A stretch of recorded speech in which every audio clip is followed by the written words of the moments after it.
Hey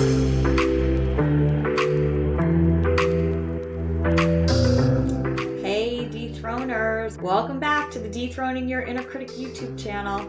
I am Joanna Kleinman, psychotherapist and CEO of the Dethroning Your Inner Critic coaching company, and today I want to talk to you about what gets in your way of your happiness. What blocks you from living the life you want to be living? So here is a very important question that we need to be asking ourselves. Why do we continue to live our life as though the end goal is the answer? Once I write the book, once I lose the weight, once I get my kid off to college, once I make the money, once I get the title, once I have the status. Now, this is what most people are motivated by when it comes to goals. And really, this is how we've all been raised, right? This is what we are teaching our children in school. We tell them that this is all to get into the college that you want. And then once you get into the college that you want, this is all to get into the graduate program that you want, or this is all to get the job that you want, or to find the relationship that you want, or to get the house that you want, or to get the title that you want, or to get the promotion that you want. So those successes actually lead to temporary happiness and fulfillment. It's temporary. And we live in a culture that has a tremendous amount of unhappiness for this exact reason. Because people spend years, even decades, climbing the wrong mountain, and they don't realize that it's the wrong mountain until they've reached the top. So very often, after people have reached that top, they've gotten to the goal, many people will actually look back and say they were happier while they were pursuing the goal than when they actually achieved the goal. In fact, for some people, once they achieve the goal, that's when the rest of their life actually starts to fall apart. So there's interesting research out there that Olympic medalists report feeling much happier in their life when they were training for the Olympics than after they won the gold medal. In fact, Michael Phelps talked about the minute that he won the gold medal, that's when he started being hit with some severe depression. Now, it's a little paradoxical because goals are certainly critical. We have to have goals. They are critical for the key to our fulfillment because we have to be pursuing something in our life that really matters to us. Okay. But I can tell you what I have learned from my own pursuit of my goals. And here I am at 53, looking at my happiness and my joy and fulfillment. What I can say is that the more lifelong dreams that I have reached, the more I'm aware that my happiness has nothing to do with reaching those goals. In fact, I used to believe that reaching those goals was the answer. And because I was so attached to reaching those goals, my attachment to reaching those goals was the very thing that was blocking me from my happiness, which of course had some major ripple effects. Had ripple effects on my relationship with my husband, had ripple effects on my relationship with my children, my experience of myself, my experience of my life. It blocked me from gratitude. It blocked me from joy. It interfered with my sleep. It interfered with my peace. It interfered with my hormones. It interfered with my nervous system. So now, between my own journey and working with thousands of people over the course of my almost 30-year career, and it doesn't matter whether this is about you, this is about your marriage, this is about your business, this is about your organization, what I can tell you is that your goals are not the answer for your happiness. But it's a little complicated, all right? Because I will never say that goals don't matter.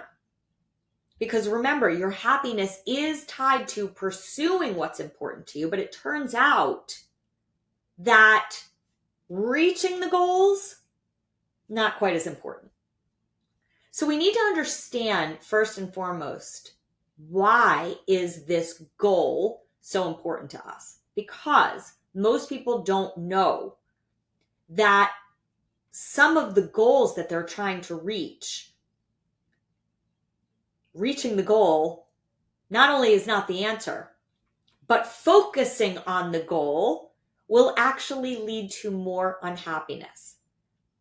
Okay? Because what we're actually pursuing when we're focusing on the goal is we're pursuing happiness linked to something or someone outside of ourselves. Now, there's this famous study. It's actually the longest study on human happiness ever. It's a 75-year study. It started in the 40s, where they followed, I think it was at least 100, if not more, Harvard graduates for 75 years. And what this study found is that there is only one key to a good life. One thing. And that's the quality of your relationships. It is whether you experience love and connection with other humans. Now, that sounds a lot like finding your happiness outside of yourself, right? Sounds like finding your happiness in other people, okay? But if we really take a deeper dive at this, the quality of all of our relationships is based on the quality of our relationship with ourselves.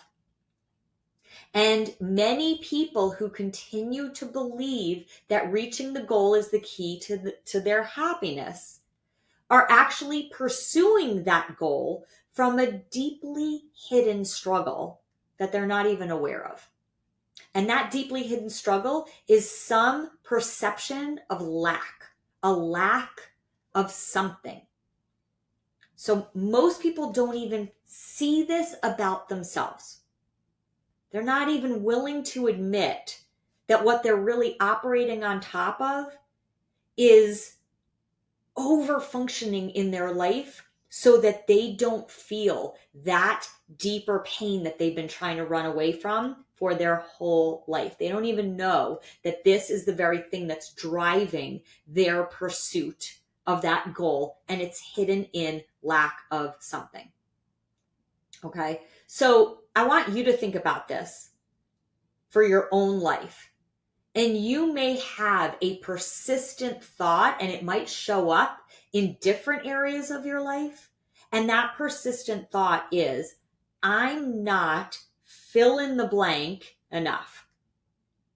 Could be I'm not smart enough. I'm not pretty enough. I'm not young enough. I'm not successful enough. I'm not rich enough. I don't know enough.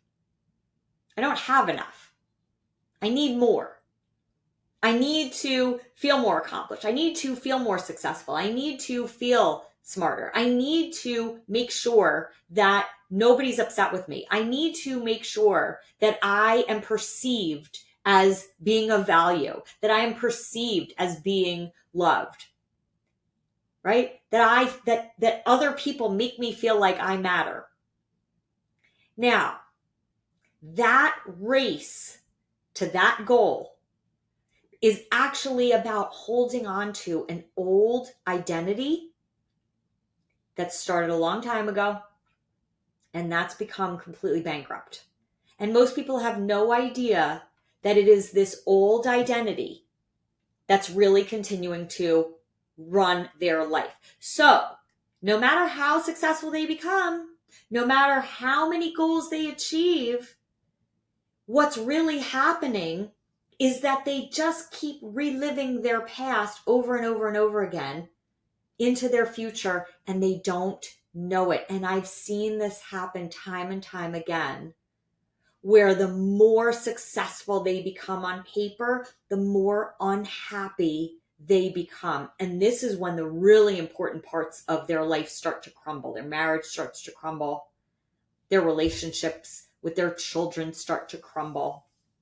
This is when, they start maybe even delving into deeper addictions that become a problem, right? This is exactly what we're talking about when we say the Olympic athletes are happier when they're pursuing the medal than after they win it.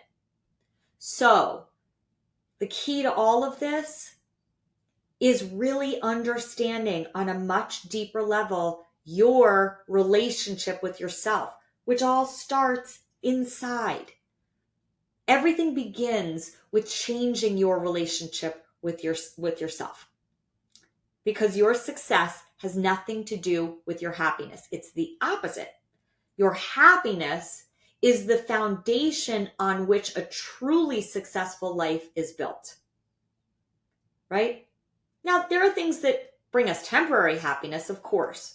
I was very happy when I published my book, right? I am very happy that this podcast does well. I'm very happy when I have opportunities to speak to organizations and to speak in front of women and to change people's lives. Absolutely, that brings me happiness. Okay? But that is very short-lived. So the true meaning of a successful person and a successful life is really the quality of your relationship with yourself and how that transforms your relationship with other people. And then you can take actions towards your goals, but you don't need those goals to fulfill you, to bring you happiness, to bring you joy, to find your fulfillment. So let's talk about what gets in the way of having a better relationship with ourselves, because it all goes back to our hardwiring, right? We have this DNA, this hardwiring that we're working against every single day, because unfortunately, we're hardwired for survival. We're not hardwired for happiness. We're hardwired to pay more attention to the things that we think are going to bring us pain. So we pay attention to people who we perceive are doing better than we are, and we compare ourselves to them. We pay attention to the people that we think are doing worse than us so we can kind of judge them and feel better about ourselves. Listen, nobody escapes this when we're living in our old identity, right?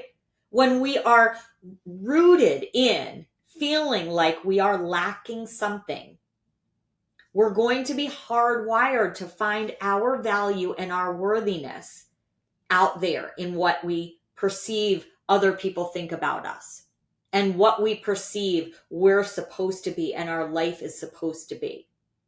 But when we tune into a much bigger purpose for our lives, that is a fundamentally different life. Now, many people ask me, okay, so how do we shift our relationship with ourselves? How do we find it from within? And the short answer is, you cannot use that same mind that you've been using for your whole life to access a different relationship from inside of yourself. Because that's your automatic mind that thinks for you. You don't tell your mind what to think. It just thinks all day, every day. It just goes to those same thoughts, right? Just like your body breathes for you, your body keeps your heart beating, your mind just goes where it goes automatically. And believe it or not, the thought you're having today is nothing new to you. You might be having a thought today because you had a conversation with your sister last night and she pissed you off, and you think you're having that thought today because of what your sister said.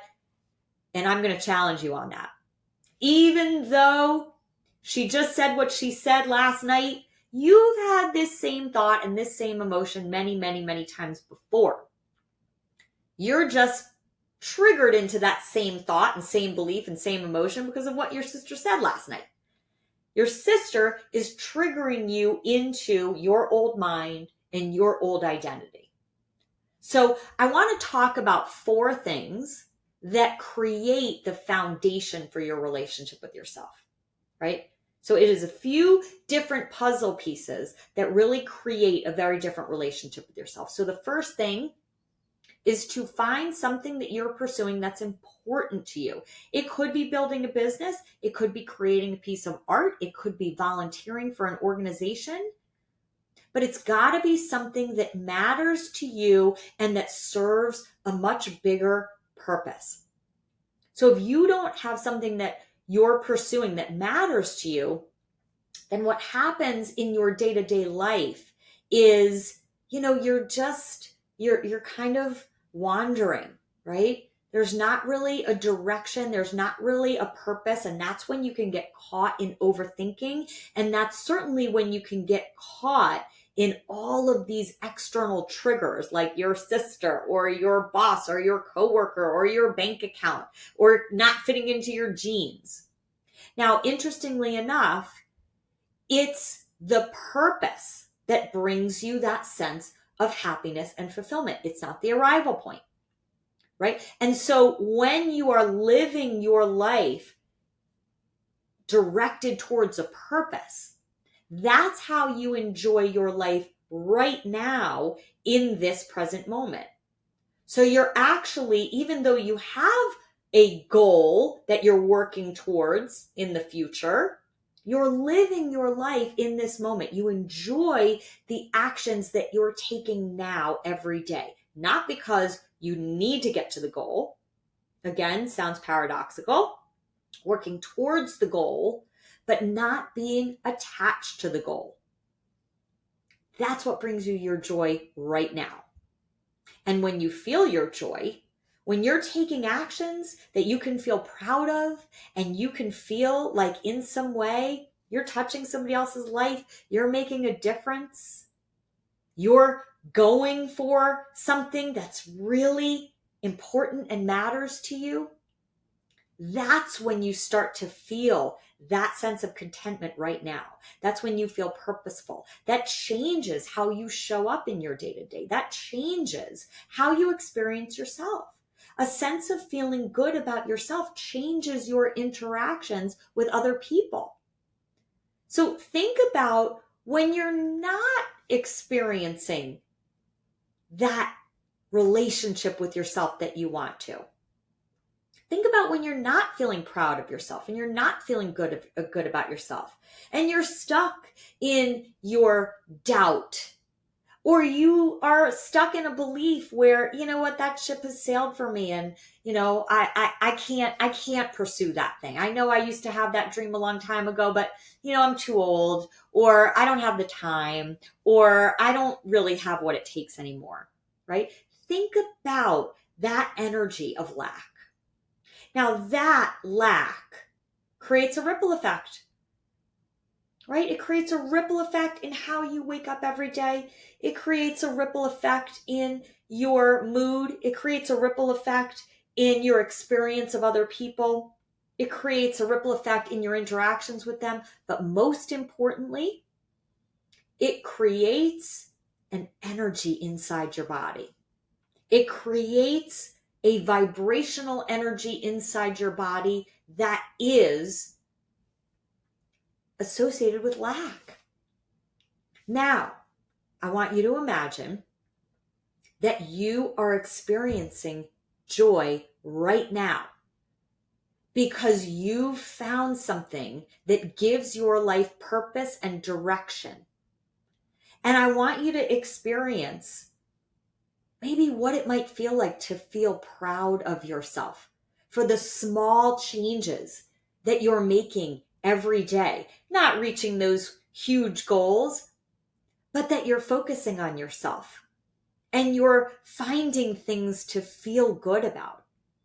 And you're actually experiencing the parts of yourself that you already love and that have already given you a lot of beautiful blessings in your life.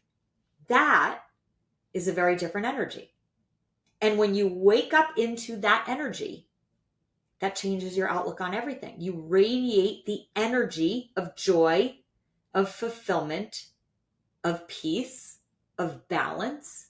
And what I can tell you is that if you keep shifting your energy every day, what you're going to start to find is that over time, that energy is going to attract to you different experiences, different people, different opportunities that were not accessible to you when you were in the energy of lack.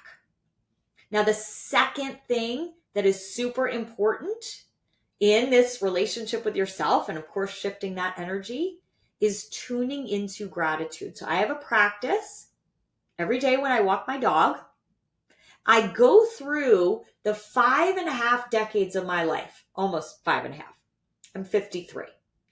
So I start with my childhood and I find all the things that I can be grateful for from my childhood. And then I go into my adolescent years, find all the things I can be grateful for my adolescent years. Then I go into my 20s, then I go into my 30s, then my 40s, and now almost the first half of my 50s. And I can tell you that by taking those 15 minutes while I'm walking my Rosie to focus on the things that I'm already grateful for, I come back home after walking her with a completely different energy inside my body and a completely different lens through which I see myself and my life. And that creates not only a different energy inside my body, but it actually creates a different experience of what's possible for me. It creates a different way that I show up in my interactions with my husband, which in turn creates a different way that he shows up for me. So this is super important, and it doesn't take a long time to tune into that experience of gratitude. Now, step number 3, and this is a tough one, but it is actually crucial to make space for your painful emotions. And I don't mean just allow yourself to feel them. What I'm actually talking about is getting curious about them. Now, remember, going back to our hardwired DNA, we're hardwired to avoid pain. So we've got to consciously take the time in our day to let those painful emotions bubble up. And that's when we can actually ask ourselves some deeper questions about these emotions, right? Instead of just trying to get rid of them as quickly as possible, we can ask ourselves and get curious about, why is this emotion here? And what are the thoughts that are making me feel this way? And where did these thoughts come from? How long have I been experiencing these thoughts? And now that I see those thoughts clearly, are those thoughts actually true? And if I do think they're true, how do I know that they're true? And what could be different about my life if I had a different thought about this? What would be different about my life if I stopped believing the things that I used to believe about that part of my life, or that mistake I made, or that failure that I had? And what would I tell my best friend if she were having that thought about that same experience?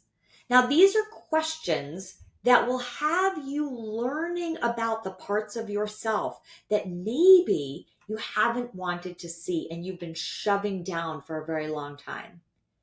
And you may have heard this before. This is an old adage, but it bears repeating.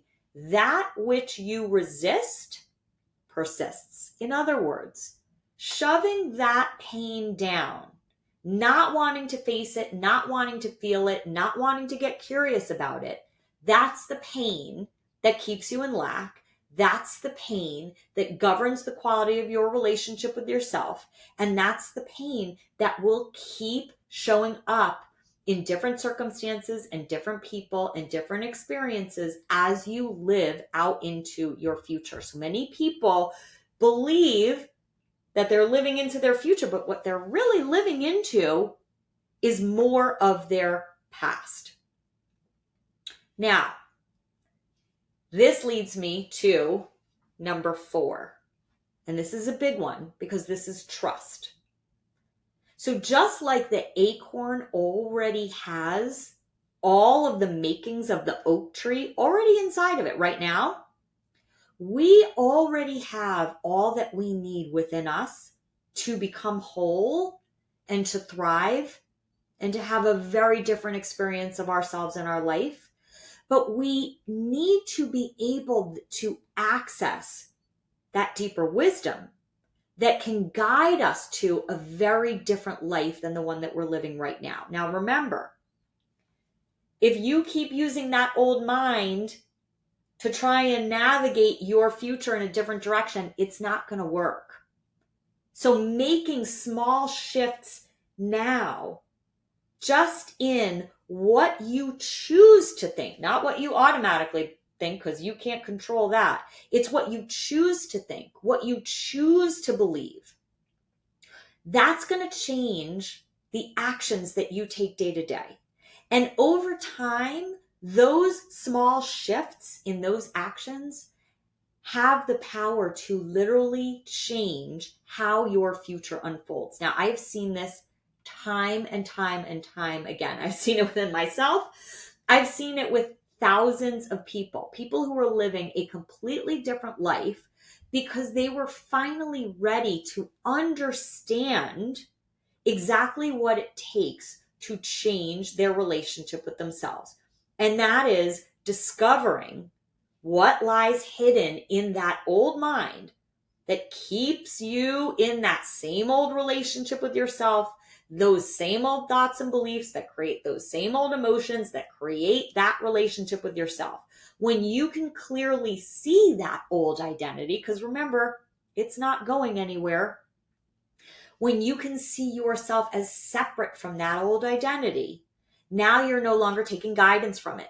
Now that old identity is no longer running you. Now you have the power to unhook yourself from that old identity and to plug yourself into very different thoughts and beliefs that are connected with a different relationship with yourself.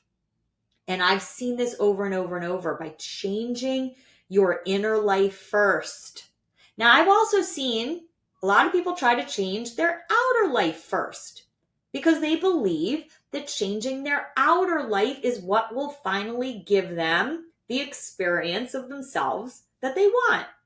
They believe that their outer life transforms their inner life, and it never, ever works. I've seen so many people not just get to their goals, but surpass their goals, and they're still miserable. In fact, they're more miserable now than they were. And this is when the important parts of their life start to crumble. This is when their relationships fall apart. They get divorced. They start having problems in their relationships with their adult children, right? They start getting more involved in behaviors that are unhealthy. And that is heartbreaking to me. And I'm going to say this again and again because it bears repeating. Reaching the goal won't give you the life you want. What will give you the life that you want is transforming your relationship with yourself. That's it. And when you're pursuing your goals from a fundamentally different relationship with yourself and a fundamentally different way of thinking and feeling about yourself and what's possible, that is the answer to a life well lived. That relationship with yourself is when you'll get to the end of your life and you'll look back on your life and you'll know that you lived a great life. And it all is because you've changed your relationship with yourself and you've changed your relationship with everybody else that you interact with. So thanks for listening today. And if you want more information about how to transform your relationship with yourself, go to my website, dethroningyourinnercritic.com. Let's schedule a time to talk and to see how my work can support you in transforming how your future is going to unfold.